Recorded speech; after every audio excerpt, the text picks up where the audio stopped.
Ese yo lo busqué como una loca.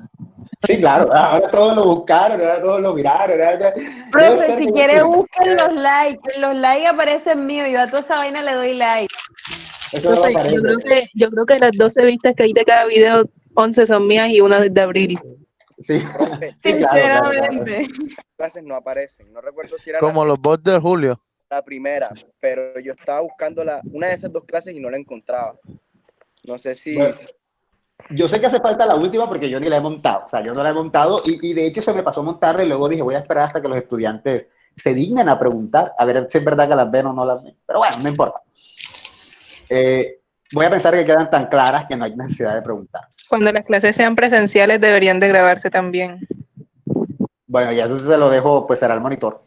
Pero no es una mala idea, de hecho no es una mala idea. Bueno, entonces... Yo las grabo. Hasta ahora lo que sabemos sabemos un par de cosas, ¿no? Vamos a tomar esto aquí de tablerito, ¿no? Ya que estamos trabajando hoy por primera vez ¿cómo se llama esto? En PowerPoint. Vamos a utilizar el mismo tablerito aquí. Entonces, ¿sabemos qué cosas sabemos? Sabemos que en el siglo XIX se desarrolla el concepto de masa. Sabemos, y si no lo sabemos, entérense, que ese concepto no se desarrolla para la comunicación, sino para la sociología. O sea, no es un concepto que se lo hayan inventado los comunicadores, no fue como que los comunicadores dijeron, vamos a... se encogió, lo que quería era que se ampliara. Vamos a hablar de masa. No, de hecho en esa época no existían comunicadores. ¿Por qué?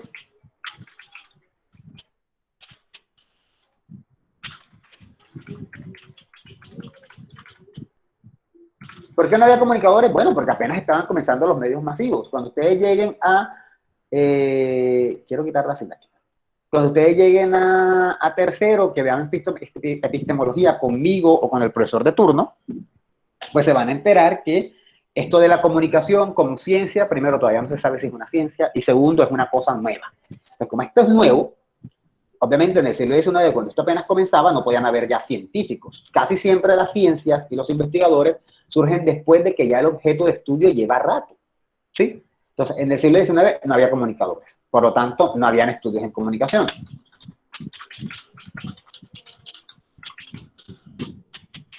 ¿Quiénes hablaban de comunicación? Los sociólogos.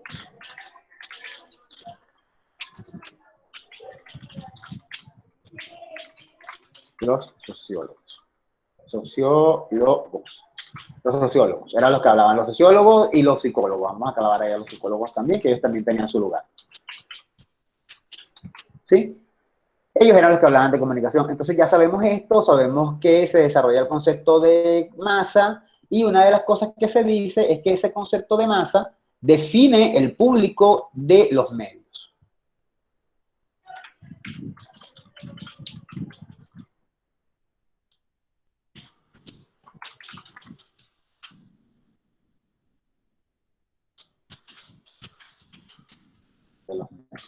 Eso lo sabemos. Hasta ahí vamos claro. Eso es prácticamente lo que hemos visto en el semestre, obviamente con muchos más detalles y muchos más matices, pero eso es lo que sabemos. También sabemos que el concepto de masa es negativo,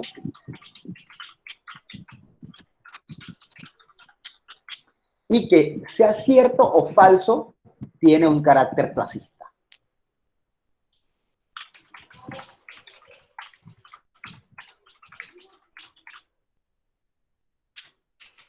Pero más allá de eso, nosotros no sabemos mucho más, realmente, ¿no?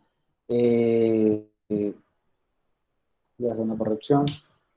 Nosotros no sabemos mucho más, todavía no hemos hablado de teorías. Esta clase se llama Teorías de la Comunicación y nosotros todavía no hemos hablado de ninguna teoría. El concepto de masa, ¿sí? No hemos hablado todavía de ninguna teoría. Entonces hoy vamos a comenzar hablando un poquito para irnos metiendo ya en cómo comienza ya la teoría de la comunicación.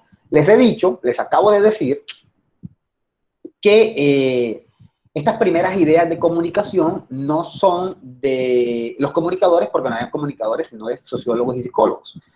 Y bueno, por ahí comienza un poco la cuestión, lo que significa que al principio no se quería hacer teorías, ¿no? Incluyamos otra. Está súper lento esto, debe ser porque está calientísima.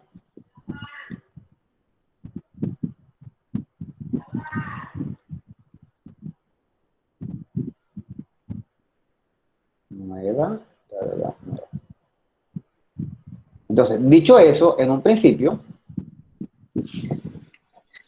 no había la intención de hacer teoría de la comunicación.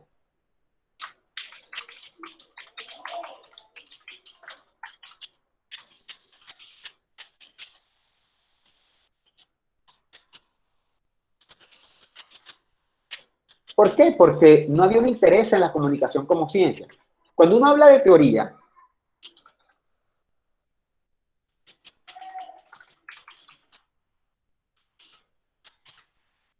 sin querer, uno habla de ciencia. Es decir, siempre que hablamos de teoría de algo, teoría de la comunicación, teoría de la lingüística, teoría de la sociología, teoría de la antropología, teoría de, ¿qué les digo? Teoría de cuerdas en física, así los que ven de Big Bang Theory, que deben haberlo escuchado por ahí. Cuando uno está hablando de teoría, uno está hablando de ciencias, porque las teorías se crean para las ciencias. Entonces, en esta época, la comunicación no es considerada una ciencia, ¿no? Ponerle aquí introducción. Entonces, la comunicación no es considerada ciencia.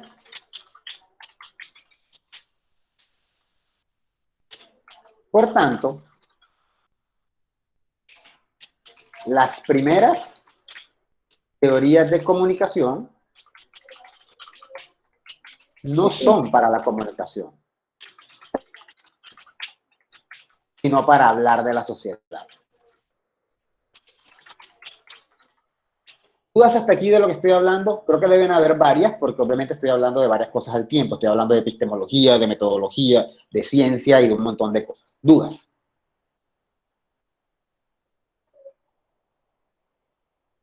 ¿Ninguna?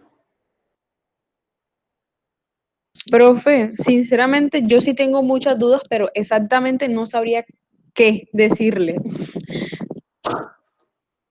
Bueno, dime lo que sea para ver si yo Esta me guío por clase, cuál puede ser. esta ¿Cómo? clase es del libro, de los últimos capítulos que leímos, no los que puso con el crucigrama, sino unos antes. Esta clase es cuando estamos hablando de paradigma, sí, lo que íbamos a discutir para la clase pasada, eso es cierto. De hecho, el crucigrama fue de mucho antes, ¿no? El crucigrama fue de las primeritas, o sea, hasta la clase 4. Esto fue de pronto lo que vamos a ver la semana pasada, que era el paradigma dominante, de hecho, que Es que se eso llama fue lo algo que yo así. entendí en la lectura, pero usted todavía aquí no ha llegado a eso, así que yo le pregunto cuando llegue a ver paradigma. Ah, ok. Pero yo estoy haciendo como una introducción. Entonces, básicamente, voy a explicarlo de nuevo ya sin estar escribiendo. Lo que pasa es muy simple. Los medios de comunicación comienzan a surgir en el siglo XIX. Y como los medios de comunicación comienzan a surgir, siempre que surge algo nuevo o que hay una nueva tecnología, suelen surgir ciencias alrededor de esas tecnologías. Por ejemplo, las ciencias informáticas que se dedican a la computación o ciencias de la computación, pues se encargan de estudiar lo que tiene que ver con las computadoras y todo esto. Pero ellas no surgieron inmediatamente, surgieron los computadores, sino que primero surgen los computadores, por allá entre los 50 comienza el desarrollo, se van desarrollando y apenas en los 70 es que comienzan a haber investigadores. Hasta que ya estamos en la actualidad y ya se puede decir que eso es una ciencia. ¿Sí? Es decir, es como que va surgiendo algo en la sociedad y después de que eso surge, es que comienza a estudiarse el tema. ¿Sí? ¿Dudas hasta ahí? Estoy retomando desde el principio. Entonces, primero va comenzando un tema, comienza a pasar algo en la sociedad, un cambio, y luego es que comienza a estudiarse ese cambio. No pueden darse las dos cosas al tiempo porque sería imposible. Primero tiene que desarrollarse el tema para que luego haya gente que se interese por estudiar ese tema. ¿Sí? Por ejemplo, ¿por qué los estudios sobre comunidad de género están en boga? ¿Por qué todo el mundo habla de eso y por qué todo el mundo está hablando de derechos civiles? Hombre, porque realmente desde hace unos 50 años con la liberación sexual fue que comenzamos a darnos cuenta que, bueno, que hay gente que vive el género de manera diferente, que hay gente que vive el sexo de manera diferente, y ahora en el siglo XX, el XXI, perdón, es que estamos comenzando a interesarnos por crear, como quien dice, unas disciplinas que se dediquen a estudiar eso. ¿Dudas hasta ahí? Ninguna. Bien. Como esa era la situación, entonces las primeras personas, obviamente, si no hay una ciencia de la comunicación, ni hay programas de comunicación, porque apenas es que los medios de comunicación están surgiendo en el siglo XIX, alguien tiene que dedicarse a estudiar los medios, ¿no? Pero no pueden ser los comunicadores porque todavía no hay. Entonces, ¿quién hace ese trabajo? Ese trabajo lo van a hacer los sociólogos y los psicólogos. Se van a dedicar a ver cómo los medios de comunicación generan reacciones en la sociedad, ¿sí? Dicho eso, el concepto de masa no es un concepto que se haya inventado un comunicador, no es una persona que estudió comunicación, es una persona que estudió sociología. Ya lo vimos con Tonis y ya lo vimos con Le Bon. Pero esa gente no quería centrarse en la comunicación, ellos solo nos querían hablar de la sociedad. Y curiosamente ese concepto le cayó como anillo al dedo al público, a lo que ellos consideran el público de los medios masivos. ¿Sí? ¿Dudas hasta ahí? Ninguno. ¿Seguro? Bien. Entonces, ahora sí retomo lo que venía escribiendo. Entonces, en un principio, no había intención de hacer teoría de la comunicación. O sea, cuando esta gente en el siglo XIX, Le Bon, Tonis, hablaban de sociedad y de masa, no tenían intención de hacer teoría de la comunicación porque ni siquiera sabían que eso iba a existir. Solo querían hablar, era de lo que pasaba en la sociedad. ¿Por qué no había teoría de la comunicación? Bueno, porque no habían las ciencias de la comunicación, no existían. Eso es como la prehistoria de la teoría de la comunicación, ¿sí? Esto podríamos llamarlo la prehistoria. Oh, esta es una expresión mía, no es como que en otro caso ustedes la vayan a decir, eso es la prehistoria. No es para que ustedes me comprendan.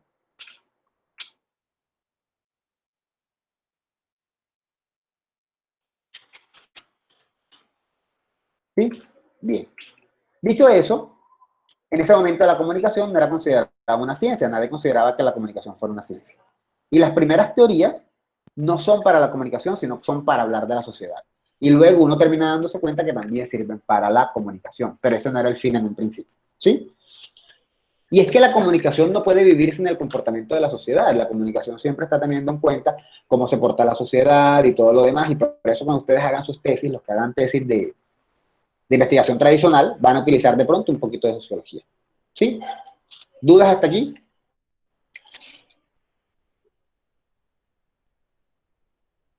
Bueno. ¿Sí? ¿Alguien iba a decir algo? No, profe, no. Dicho esto, lo primero que hay, dicho esto, cuando comienzan estos estudios sociológicos que están enfocados en la comunicación, hay una cosa que se llama el paradigma dominante. Ahora, antes de entrar al paradigma dominante, sería bueno saber qué es un paradigma. Vamos a definirlo muy someramente. Paradigma es una corriente teórico-metodológica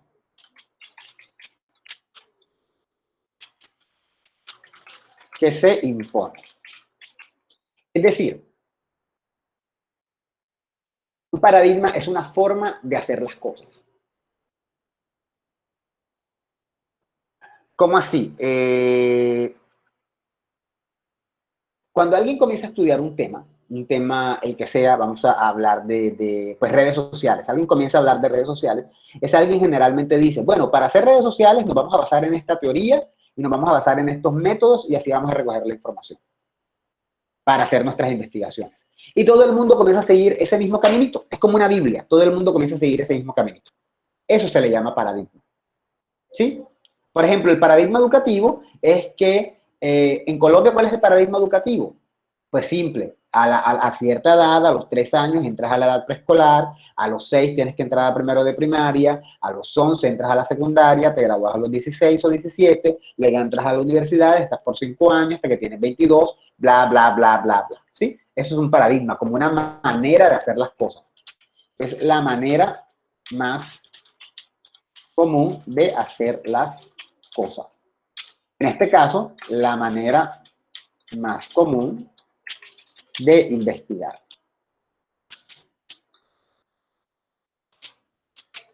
Entonces, cuando hablamos de paradigma dominante, cuando en cualquier rama o en cualquier conocimiento ustedes escuchan hablar de paradigma dominante, se refiere a la manera más aceptada de hacer trabajos. ¿Sí? ¿Dudas? No, profe.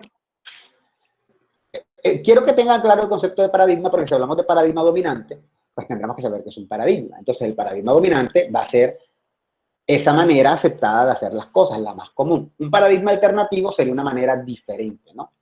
Por ejemplo, en cuestión de matrimonios, ¿cuál sería el paradigma dominante? El matrimonio por la iglesia. Muy bien. ¿Cómo sería el proceso de pedida de mano? Pues el Una hombre, cena romántica. Sí, pero ¿quién le pide a quién? el hombre a la El hombre, mujer, la el mujer. patriarcado arriba.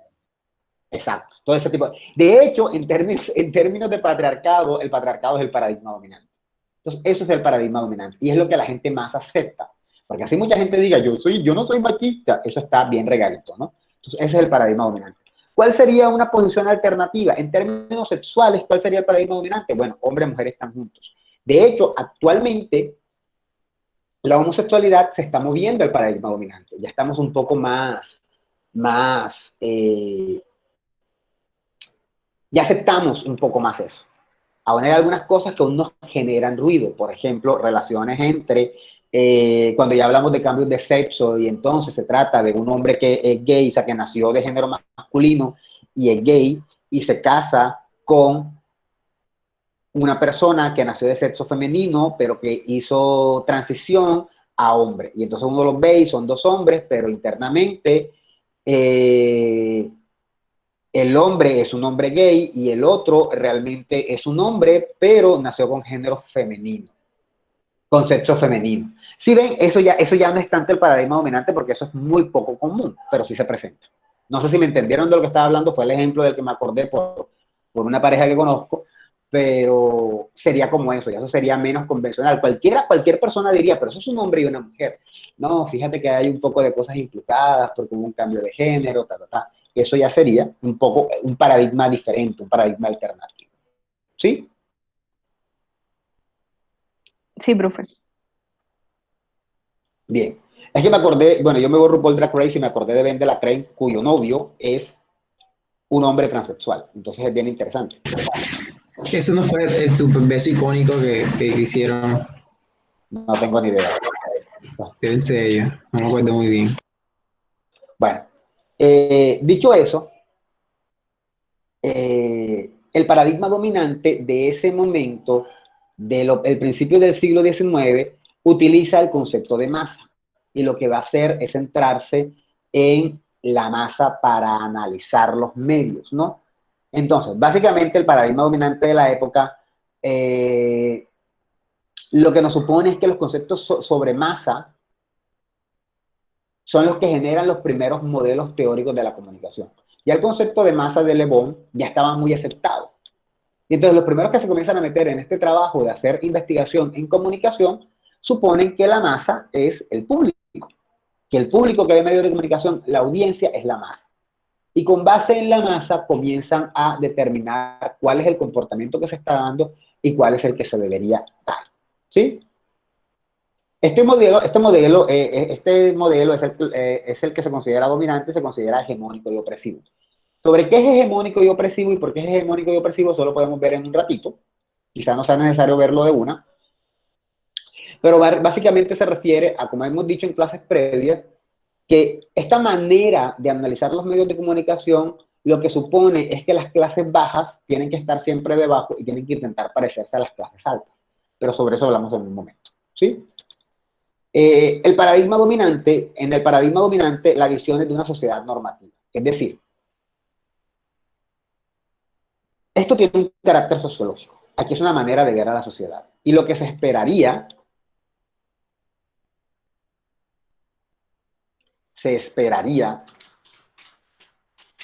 que la sociedad fuera mejor. ¿Sí? Se esperaría que la sociedad fuera mejor. ¿Pero mejor en qué sentido?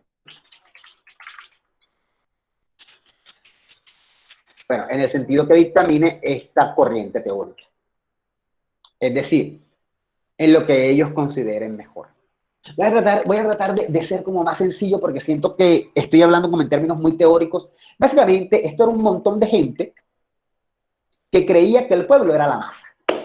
El pueblo es la masa. Y este pueblo que es la masa es inferior. O sea, ellos no tienen cultura, ni tienen educación, y por eso son el público de las audiencias, y por eso se dejan dominar. Entonces, nosotros lo que tenemos que hacer con nuestras investigaciones es tratar de mostrar cómo este pueblo es un pueblo vulgar y corroncho, y deberían al máximo intentar parecerse más a nosotros que somos la élite. ¿Sí? Yo creo que ahora se entendió un poquito más. Sí, profe, sí lo hizo. Sí, básicamente eso es lo que están intentando plantear en este paradigma. Es decir, hacen una lectura de la sociedad, pero la lectura de la sociedad es así. Es pensando que la sociedad, el obrero, la gente de escasos medios, recursos, es gente ignorante y por eso se dejan dominar de alguna manera por los medios. Y que deben al máximo tratar de parecerse a las clases dominantes. ¿Sí? Por eso, ahora sí podemos irnos arriba y ahora sí puedo decir, por eso es hegemónico, es decir, porque se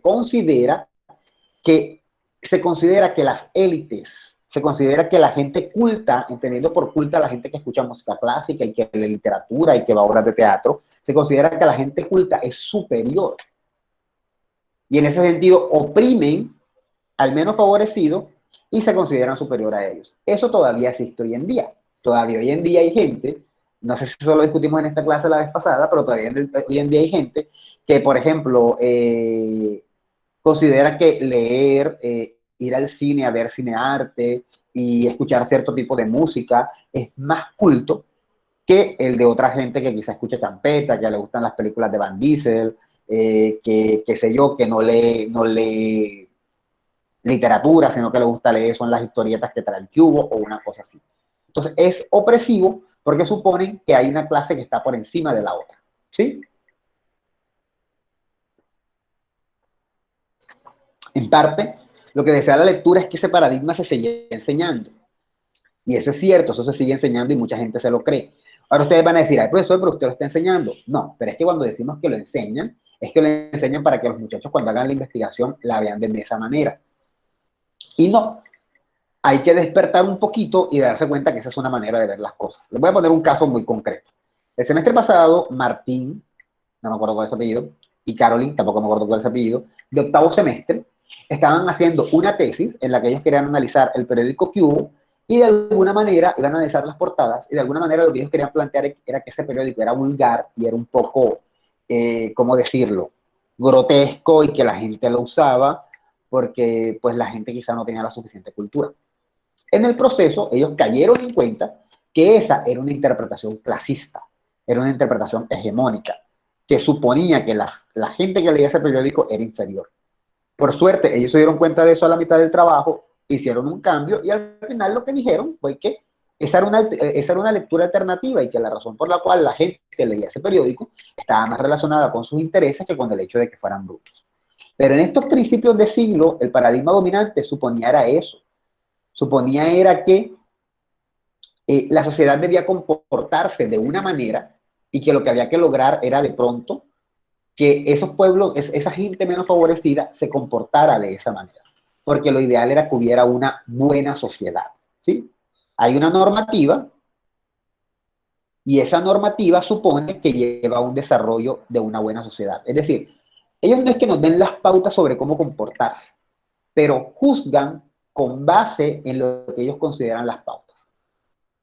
¿Cómo así? Como una mamá, yo siempre con los ejemplos de las mamás, como una mamá que le dice a su hija, no te pongas esa falda, o le dice a su hijo, un papá que le dice a su hijo, ya no voy a poner ejemplos de mujeres porque suena machista, pero un pelado, un papá, por ejemplo, que le dice al hijo como que, ya te vas a poner ese arete, ya te vas a romper ahí la oreja y tal, que no sé qué, y lo trata hasta de un montón de cosas porque el pelado se puso un piercing.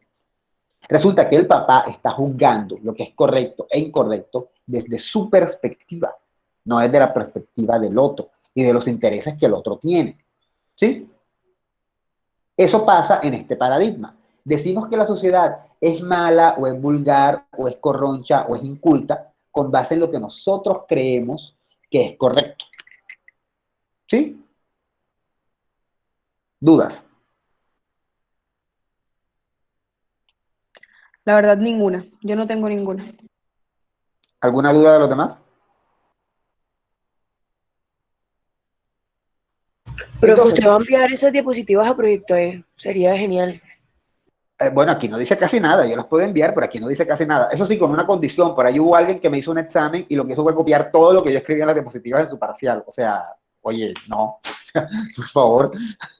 No, sino, profe, de pronto para repasar en algún momento que nos haya No, quedado no, una duda no. o algo así. Yo sé, solo que lo estoy diciendo para todos en general, como que, oye, si alguna vez les pido un resumen, por favor, no se copien de mis diapositivas, utilicen sus propias palabras. Pero claro, yo sé que no lo están diciendo en ese tono, ¿no? No fue tu caso porque de hecho no fue una niña. Eh, bien, Profe, continuamos. pregunta. Sí, ¿cuál? Usted dice que, o sea, que cuando somos nosotros los que juzgamos a la sociedad, pero cuando es todo lo contrario. ¿Cómo así? Explícame mejor tu pregunta porque no la entendí. O sea, es que yo tengo como que esa perspectiva de que a veces la sociedad es la que estipula lo que está bien o no, pero usted en este caso está haciendo todo lo contrario, como que somos nosotros los que juzgamos a la sociedad. No. De hecho, yo estoy diciendo lo que primero dijiste. O sea, cómo la sociedad, las élites juzgan a las clases bajas para establecer qué es correcto y qué no es correcto. Y ojo, por élite no hay que entender solamente a la gente que tiene dinero. Por élite hay que entender la gente que se considera más culta. Porque puede haber gente que tenga dinero y sin embargo le gusta el vallenato y le gusta el holgorio y le gusta la cosa y todo lo demás y eso no los convierte en élite. ¿Sí? Élite es la gente que se cree culta y se cree superior y que tiene una mentalidad occidentalizada. Es decir, lo culto es lo que viene de Europa, la música clásica, lo que es más occidental, ¿sí? Ahora sí, Exacto, Julián. me refiero. Ajá. Gracias. Sí, yo estaba Profe, diciendo otra exactamente lo cosa, contrario. Sí. profe, otra cosa. Yo siento que el paradigma dominante básicamente es como una burbuja de pensamiento colectivo conservadora. Sí, O exacto. sea, se radica como en esos pensamientos de las personas que vivían antes y no están abiertas como a otro tipo de cosas. Sí, de alguna manera sí. En esa época, ¿no? El paradigma dominante, lo que se llamó paradigma dominante en esa época, o lo que ahora llaman que fue el paradigma dominante de esa época. O sea, ahora le dicen así, el paradigma dominante de esa época. Sí, era así, era un poco más conservador respecto a lo que podía ser culto. Ya nos hemos ido abriendo un poco, en la historia ya nos hemos ido abriendo un poco y ya hemos ido aceptando, pero esa era la manera en la que se comenzó a hacer investigación en comunicación en ese momento dado. Entonces, se comenzó investigando a la gente. Bueno, voy a seguir compartiendo aquí mejor. Se comenzó investigando a la gente, se comenzó investigando el público, ¿no? Cómo era el público que veía los medios, cómo era el público que iba al cine. Y esa gente era juzgada con base en esas ideas preconcebidas, de que era lo oculto, de si estaba bien o no estaba mal, ¿sí? Como les dije en alguna clase, creo que fue la clase pasada que les dije que, por ejemplo, Charles Chaplin ahora mismo puede ser considerado un ícono del cine, un genio creador, pero en esa época el tipo no era más que un pobre actor que tenía películas que le gustaban al populacho. ¿Sí?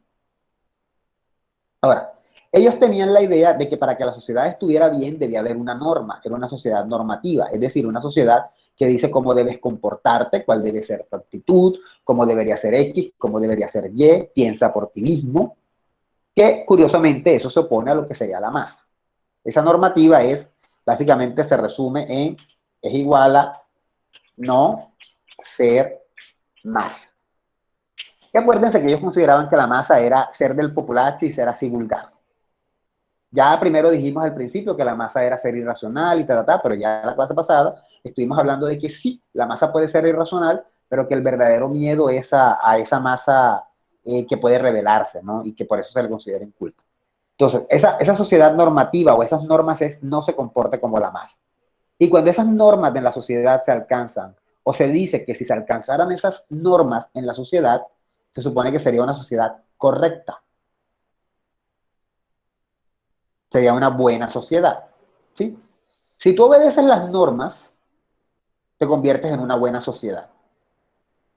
O haces parte de la buena sociedad. Y esa buena sociedad es, curiosamente, la sociedad de élite occidentalizada. Entonces, no es que ellos nos van a decir qué tenemos que hacer, sino que ellos juzgan el comportamiento de la audiencia con base en ese criterio. O sea, ellos van a juzgar el comportamiento del público que sigue los medios con base en ese criterio. Si ese público sigue las normas, si no se comporta como la masa, y si se comporta como la masa, no es buena sociedad. Y si no se comporta como la masa, es buena sociedad. ¿Sí? Y para ser buena sociedad, o ser buena sociedad es igual a comportarse como se comporta la sociedad de élite occidentalizada. ¿Dudas?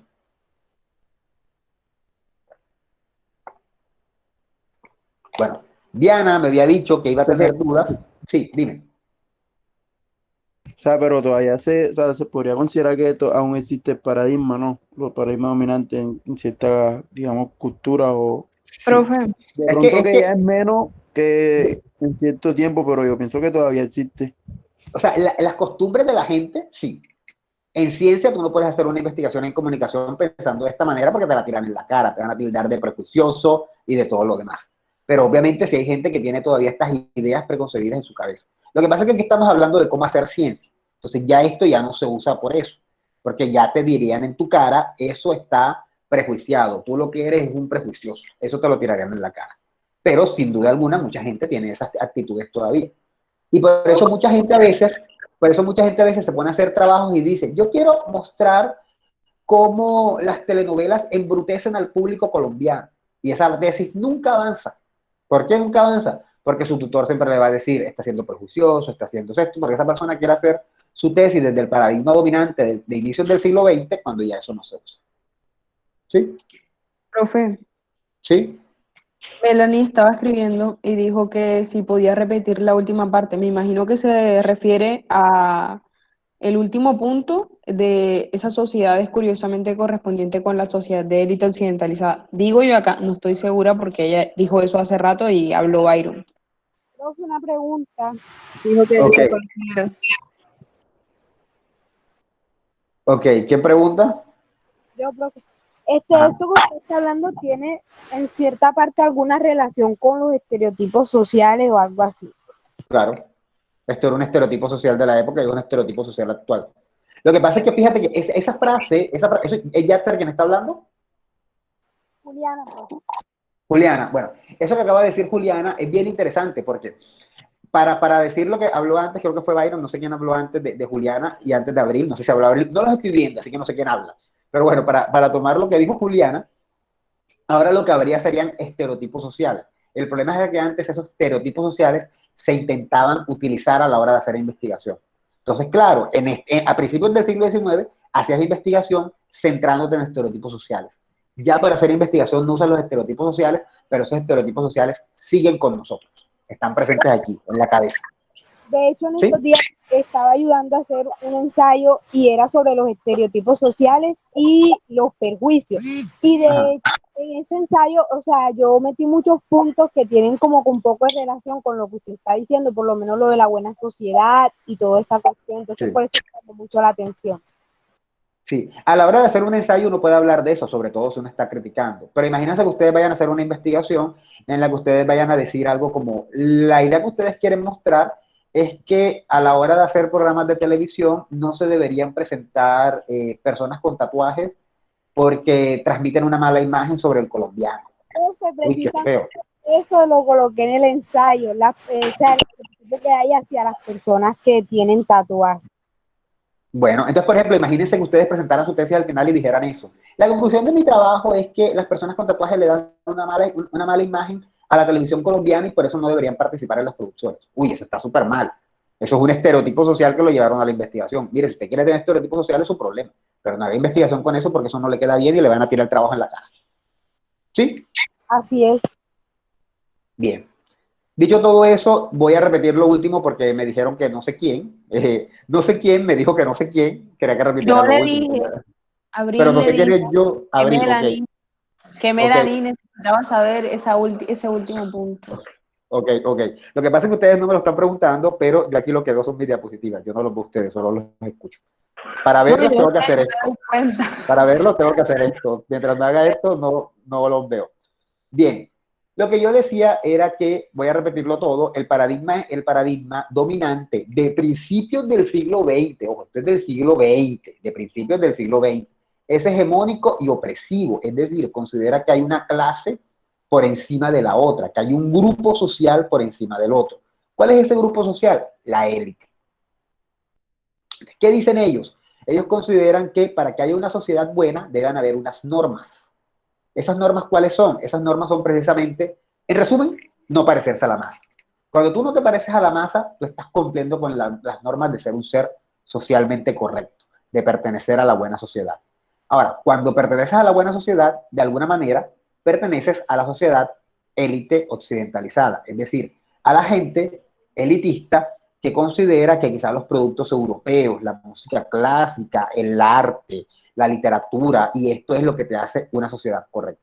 Esta es la idea de que una sociedad correcta es esta que es culta, que no escucha reggaetón, que toma un vino mientras está sonando de fondo, no sé, sí, música clásica, o no tanto, puede estar sonando de fondo los Beatles, o puede estar sonando un poco de jazz, un poco de blues, en lo que está sonando en el fondo, mientras tú te tomas tu copa de vino, hablando sobre el último libro de José Saramago, una cosa así, ¿sí?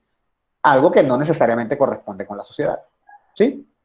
Entonces, ellos consideran que esa es la sociedad buena y que para llegar a esa sociedad hay que cumplir con unas normas.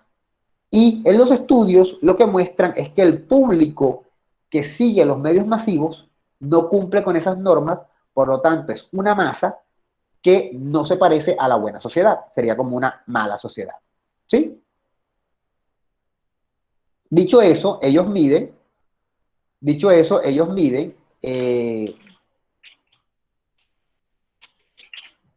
anda, ¿qué es esto? Dicho eso,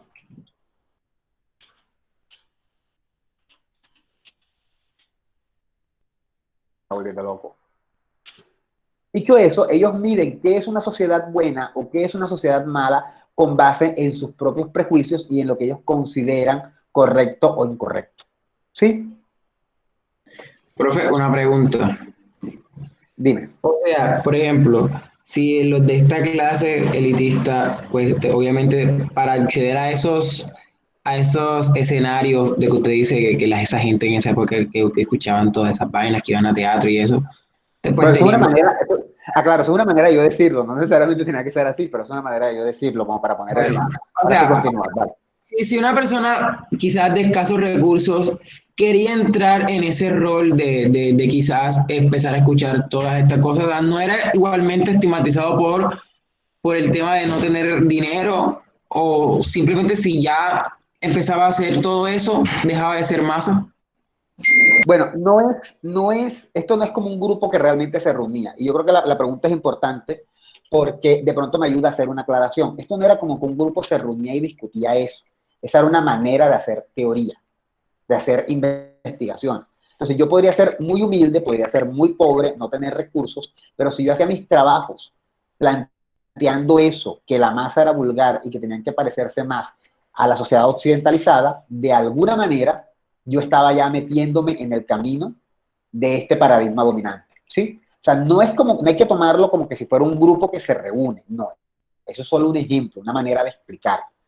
Porque realmente es más un asunto de investigación. ¿Cómo haces tú tu trabajo? Si cuando tú investigas al público, a las audiencias, te centras en decir eso, en compararlos, en cómo debe ser la élite, entonces tú estás ya entrando en el paradigma, independientemente de que tengas o no tengas dinero.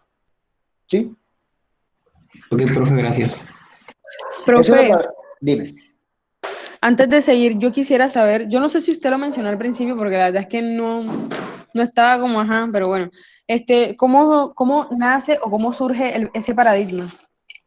Ese paradigma surge a partir de las ciencias sociales, la sociología particularmente, y el concepto de masa, que es el que comienza a dominar. Y sí lo dije en un punto. Ah, bueno, entonces gracias, disculpe. No importa, solo que sí lo dije. Sí, lo que quiero que veamos, siguiendo con lo de Alberto, lo que quiero que veamos es que no es como un grupo que se reúne. Es que un grupo de científicos, Le Bon tiró el concepto, otros lo siguieron, y todos propusieron que para hacer investigación en comunicación era que juzgar al público con base en lo que se consideraba correcto o incorrecto. Y eso que era correcto es, de casualidad, igual a lo que hace la gente de élite. ¿Sí? Básicamente es eso. Eso es lo que quiero que vean.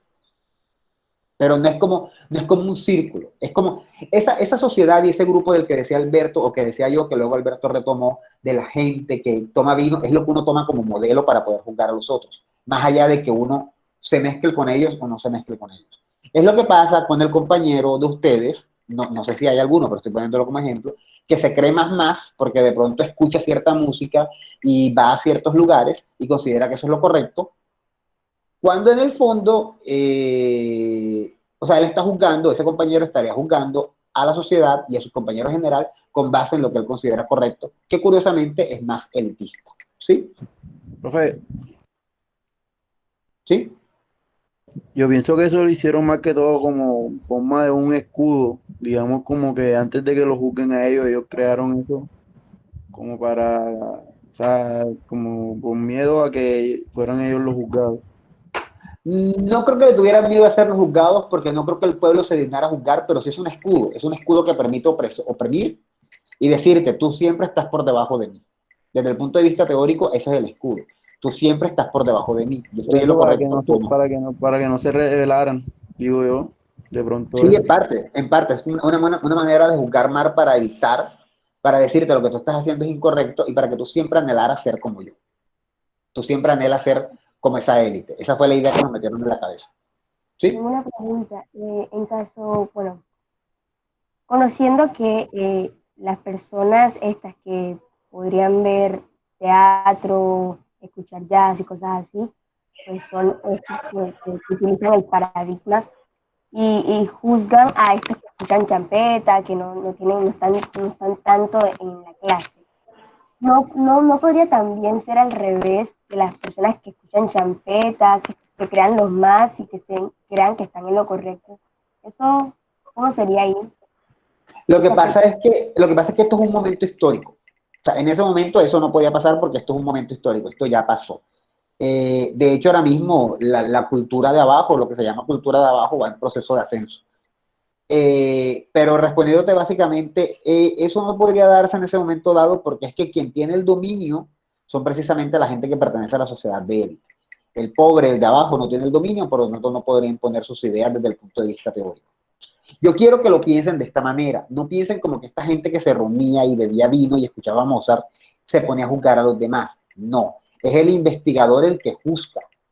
Es el investigador el que dice, el pueblo no se comporta como debe ser, porque para comportarse como debe ser, debe comportarse como esta gente. Esa gente que bebe vino y escucha a Mozart es el modelo a seguir, pero no es que ellos estén juzgando. Quizás sí, quizás no, eso no importa. Lo importante es que cuando se habla del público en los medios de comunicación, en ese momento dado, se hablaba del público, si se decía que el público era vulgar, que era grotesco, que era masa, era porque se juzgaba con base a el otro grupo de la élite. Si no te pareces al grupo de la élite, entonces eres masa. Pero no es que este grupito de acá, no sé si están viendo mi mano, no sé si es que, no es que este grupito de acá esté juzgando este. Soy yo, el investigador, el que está juzgando este grupito de acá con base en lo que pasa en este grupito de acá. ¿Sí está claro? Insisto, no quiero que piensen que es que los de la clase alta juzgaban a los de la clase baja. Eso podía pasar, sí, muy seguramente. Pero lo importante acá es que el que juzgaba era el investigador, el que decía, yo voy a investigar este grupo, voy a ver cómo se comportan. Uy, se comportan horrible porque mira, se dejan creer todo, no les gusta la cultura, no les gusta el cine, no les gusta tal cosa, pero ojo, soy yo el que los está juzgando, no es este grupito. Yo simplemente estoy utilizando este grupito que lo tengo como metido en mi cabeza de que es el modelo a seguir. ¿Sí?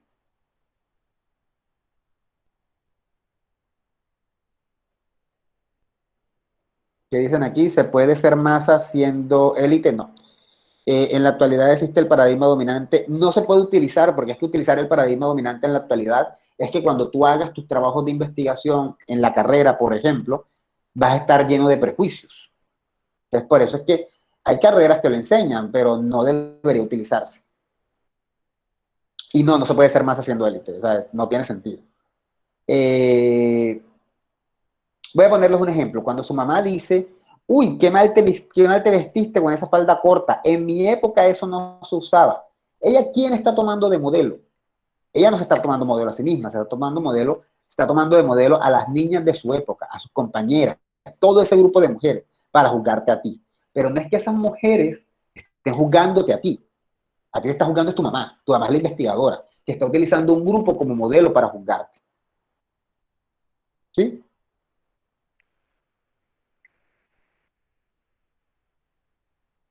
Ahora sí quedó más claro eso, profe. Ok. María José, no se utiliza, o sea, no sé, realmente no conozco ninguna investigación, ojo, investigación que utilice el paradigma dominante. Y ahí creo que hay que hacer la aclaración que decía Juliana ahorita. Juliana hablaba de que una cosa son los prejuicios sociales que se tienen y la otra de si esos prejuicios se cuelan en la investigación. Actualmente siguen habiendo prejuicios sociales. Hay un montón, pero no significa que se utilicen en investigación. ¿Sí? Se supone que un investigador hace un trabajo serio y no se deja llevar por prejuicios. Así los tenga. Bien, ¿dudas hasta aquí?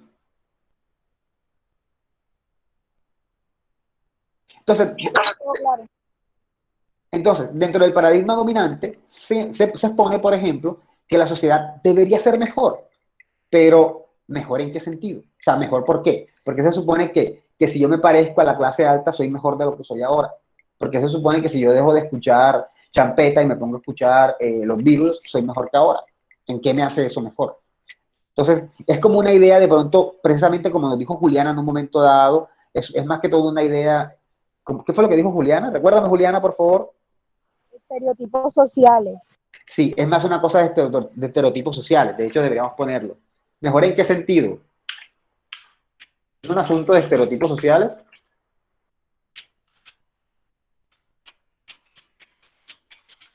Pues sí, es un asunto de estereotipos sociales. Esto está escribiendo horrible. Debo comprarle pila ya. Sociales. Quiero decir que esa sería la manera como que más adecuada de llamarlo ahora en la actualidad. Es que eso es lo que hay ahora mismo. Ahora mismo lo que hay son estereotipos sociales, que ya están en retroceso, ¿no? Ahora, este modelo se considera erróneo, este paradigma, perdón.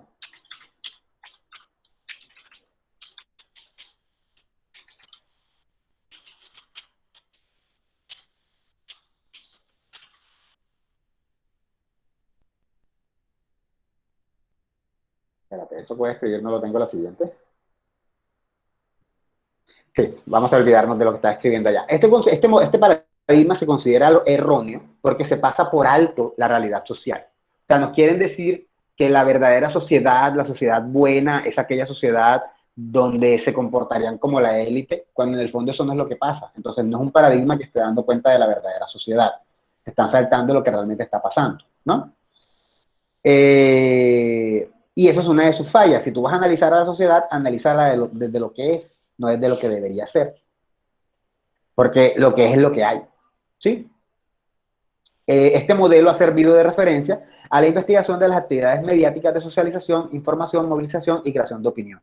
Es decir, este es el modelo que sirvió durante mucho tiempo para hablar de qué piensa la gente, de cómo piensa la gente y juzgar a la gente con base en sus pensamientos y con base al grupo al que pertenece, ¿no? Por ejemplo, si el candidato y este modelo se sigue usando todavía, o sea, ya no en investigación, sino ya dentro de los estereotipos sociales, o sea, el que es uribista es bruto y el que es izquierdista es guerrillero, o sea, juzgas a la gente con base en las referencias que tienes del grupo. Eso se sigue usando. Y a la hora de los medios también, el que ve Señal Colombia es un niño inteligente, el que ve Chespirito en Caracol es un niño tonto. Eso se sigue utilizando. Ya no tanto en las investigaciones sobre medios, pero entre nosotros como personas lo seguimos utilizando. ¿Sí?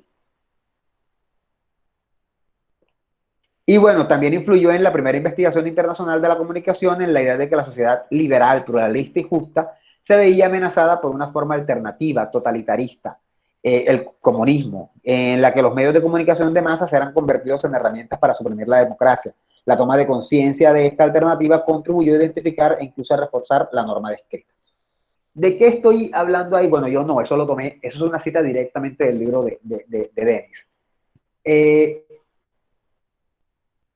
Obviamente, este paradigma tiene una idea de fondo. Ya nosotros habíamos hablado de que Le Bon, de alguna manera, tenía un miedo, había un miedo generalizado a que el proletariado se alzara.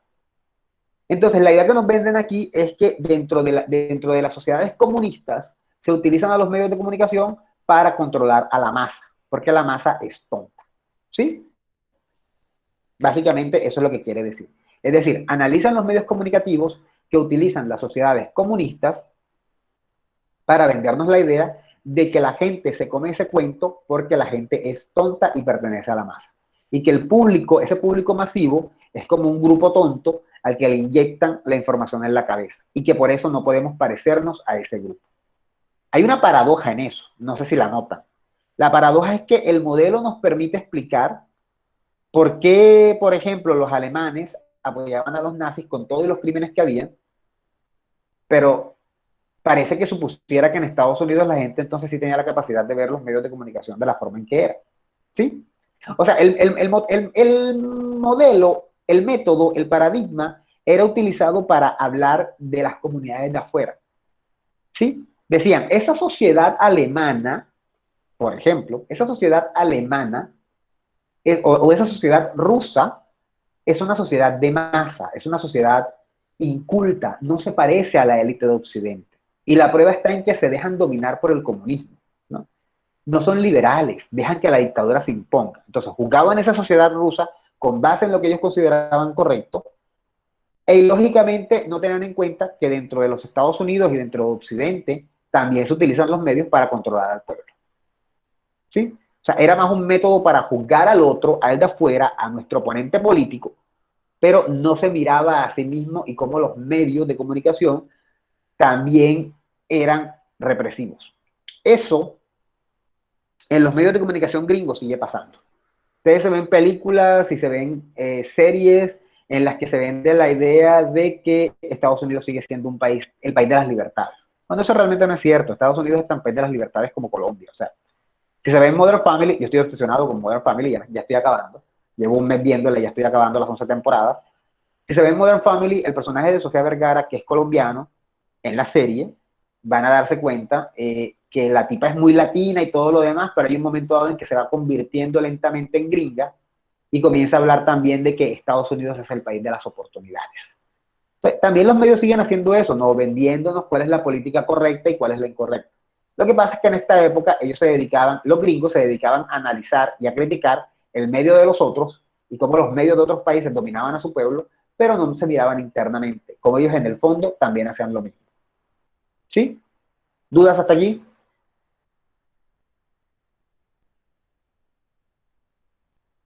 No, profe. Bien. Esa situación nos lleva a lo que sería el primer modelo teórico, que se llama la aguja hipodérmica, propuesto por Laswell, que, bueno, también está dentro del paradigma dominante, y que de alguna manera nos lleva a pensar en eso, a que los medios de comunicación se meten en nuestra cabeza y nos controlan. Obviamente, cuando ese modelo surge para analizar los otros pueblos, para analizar Alemania, para analizar Rusia, pero no para analizarse ellos mismos. Pero eso puede aplicarse a todos, ¿sí? Dicho eso, yo creo que con eso podemos llegar hasta hoy. ¿Dudas?